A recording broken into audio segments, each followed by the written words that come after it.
Nabedu waraka xenxa sikhona nqoba nxuse Hietshuwau. Okare mi xaxasin sibab deep xanqama xesida nqai xese qibna. Xese di hop ore type xese xese ada kwena on khukua khobache xoxana kho. Xese sa ina ti kaire ina tina kanqadu di xama xenxase nqai xese. Greetings to you, indigenous type, during this evening. I would like to say this importance about this message regarding our indigenous history of this land. Many of you believe things that were written by other people, such as white men, and that most of you guys don't ever inquire things from your parents or indigenous parents in order for you to understand the real indigenous history.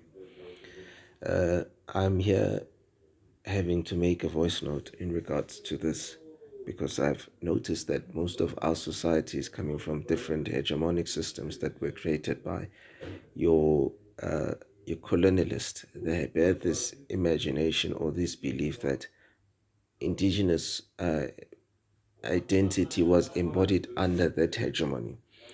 It simply means when we're talking indigeneity or indigent identity, mostly it comes from your so-called colored hegemonic system. I want to rectify that, and I want to clarify on that completely it is entirely wrong, because the invader had the mission to confuse. Your so-called black hegemony, they carry the largest data information regarding indigenous society as well, or the indigenous identity, in a form that majority of tribes that you find even in South Africa, they are rooted from indigenous society. And my number one focus on this regard is a couple of examples that I would make from your Xhosa hegemonic systems, a system that was created in order to fulfill this type of ideology. Number one, let me come to this part. If you ever had to read about people that are called amaTshawe, isn't it safe? Because when you read them, your writers of your sort or scholarship that is coming from your university background, whenever they give information about tribes, they would refer say Xhosa, but they don't rectify or try to identify tribes that are linked to this system of their federation in order to do what? In order to embody all indigenous tribes under your non-Khwe society. Number one, the number of people that have failed in this regard, having to identify who Xhosa people were, right? And then coming to who these tribes, why Xhosa clans per se, they are all connected to indigenous world per se. Let me make an example with people that are referred as Chawe. The names in which are pronounced in a language that was recently established or recently orthographed or created in a sense from the late 1800s, right? There was no Xhosa language pre-existence of British society in Southern Africa. There was no any of your Xhosa language that existed pre-1600s and so forth. We must rectify errors that have been created in order to do what? In order to subsequently embody people under notions, because most of our people, they seek answers from universities. Let me try to rectify this. We're talking about amaTshawe, right? It's in Xhosa form, the way it's been pronounced, right? The same people that we are talking about are your Hietshuwau or Khwe, do you understand? Khwe, do you understand? These people, they are found in Botswana. They are called Hietshuwau. They are called many names in a sense. The indigent data information that existed in south a part of your South African landscape, such as your Eastern Cape, Fourth going to Western Cape, Northern Cape, Free State, even Natal included. They bear data information of tribes that still exist in Botswana. And my focus on this is this.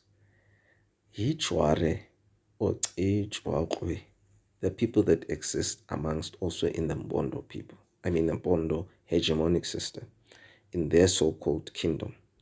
They are called Khwe. The same people are what are the same people that are found in Botswana today. I fail to understand that these people in Botswana, they're indigenous. They are Khwe. But coming to the part of the world that we are living in South Africa, these people are revered as non-Khwe. Xhosa, they're found in a place called Eteti in Botswana, right? And the same people are related to people that are known as Xhosa. You understand? Xhosa or Xhosa. Xhosa means forest, by the forest people.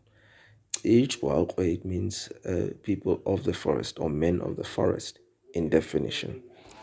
Now, if you have the ability to understand that these names are written in a Xhosa form, they make them sound Xhosa, right? They make them sound as if these were common norm words that were applied in Xhosa language, whereas it was not the case. Why white people or white scholarship, when they've written or romanticize our history with such, saying that these people were brothers and so forth, these were not brothers. These are related tribes that dates way back. Do you understand?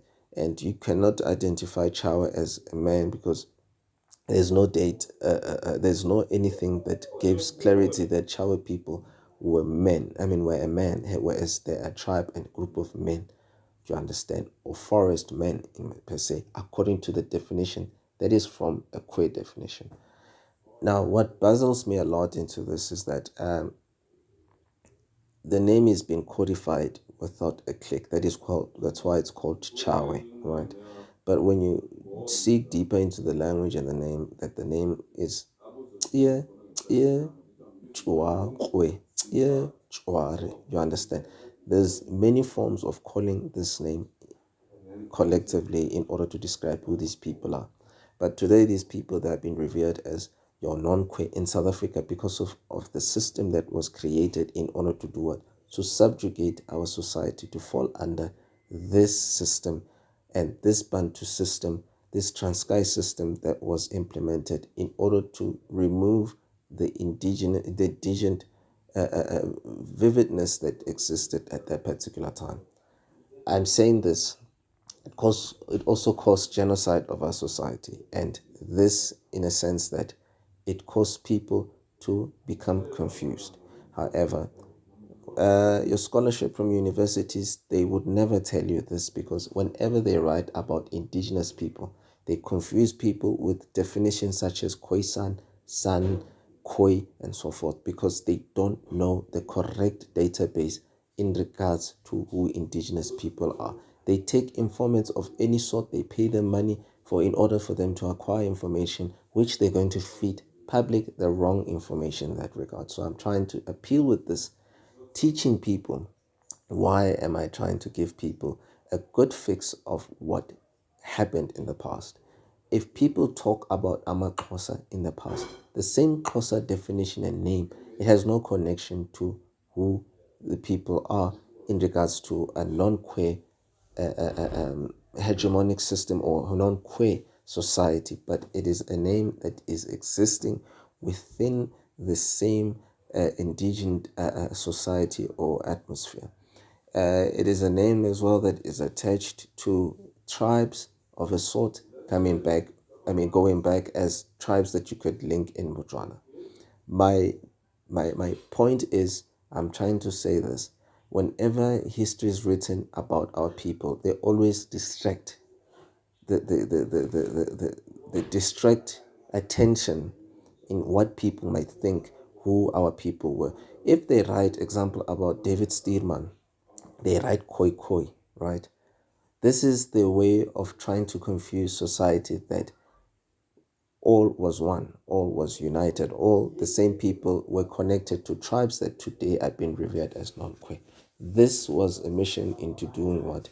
Into genociding people away from who were they. So I'm coming and appealing to people to understand this. There is no such thing as Bantu Nguni. People who are revered as Bantu Nguni are people who are actually Nin or Kuna. The same people that exist in what we know as Khalachari, as Tsonin, and people that are also having that have having connection from your Ngqukwe and Khwasip in your Qanin people that are coming from what is known as your Damaran or Ngqukwe Qengqadi, which is a tribe or nation.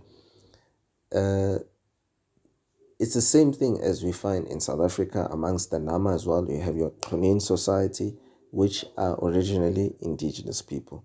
That forms the society. That is why they are called Topnars in the Nama Khwesip or the Nama nation. Now, I'm coming to appeal to people. That's why we are sitting in a confusion, because the style of writing which it was actually rendered into people's attention, it was done on purpose for people not to understand, preferably who's who, who's not who.